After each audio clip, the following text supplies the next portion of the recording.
Let's discuss this in more detail with Jamal Abdi from the National Iranian-American Council, joining me live there in Washington, D.C. Well, what do you make of the timing of this possible release of emergency oil?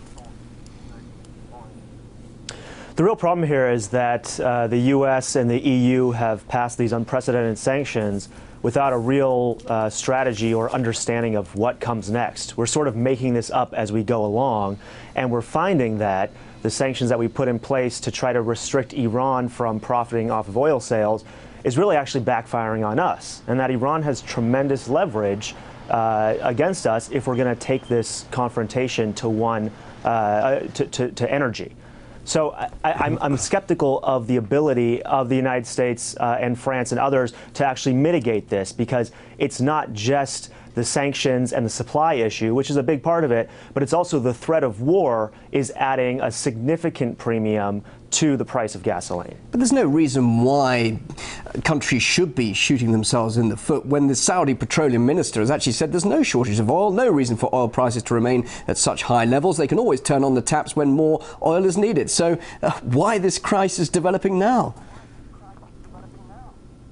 Well, like I said, I think a lot of this has to do with the fact, I mean, you know, the President Obama has himself even said, and a number of economists have said, that the fear of a war with Iran has actually added about $20 to the price of a barrel of oil. So this concern that Israel may strike Iran or that the United States may end up in a war with Iran is one of the driving factors of why oil is so expensive, and simply addressing the supply issue is not going to mitigate that. Are those concerns really justified? Do you think there really could be war with Iran over this?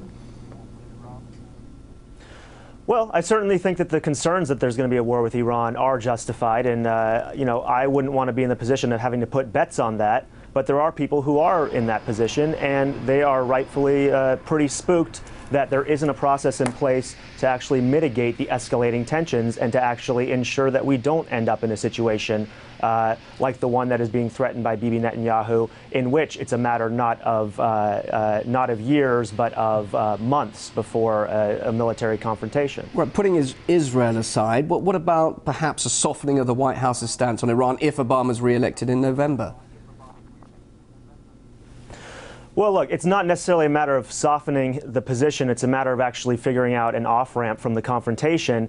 And we have diplomacy coming up between Iran and the UN Permanent 5 Security Council members and Germany. If those talks are successful, they can tampen down some of these tensions and hopefully provide confidence that we're not going to end up in a military confrontation.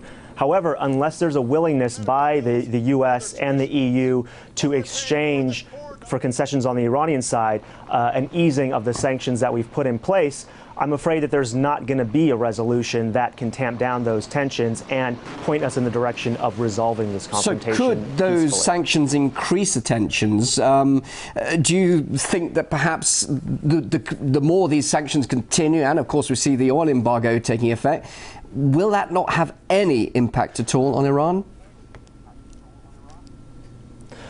Well, the oil embargo is having an impact on Iran, and the sanctions are having a tremendous impact on ordinary Iranians, on private businesses in Iran, on humanitarian trade with Iran. It's not necessarily having an impact on the leadership of Iran, and that is, you raise a good point, which is that the sanctions become sort of self-defeating, not just in raising gas prices in the U.S. and in Europe, but also in that the more that we impose sanctions, the more Iran reacts with their own forms of pressure. But just briefly, that nuclear issue, will we see Iran backtrack and come clean over those suspicions over the nuclear issue? After all, that's what it's all about, isn't it? Just very briefly.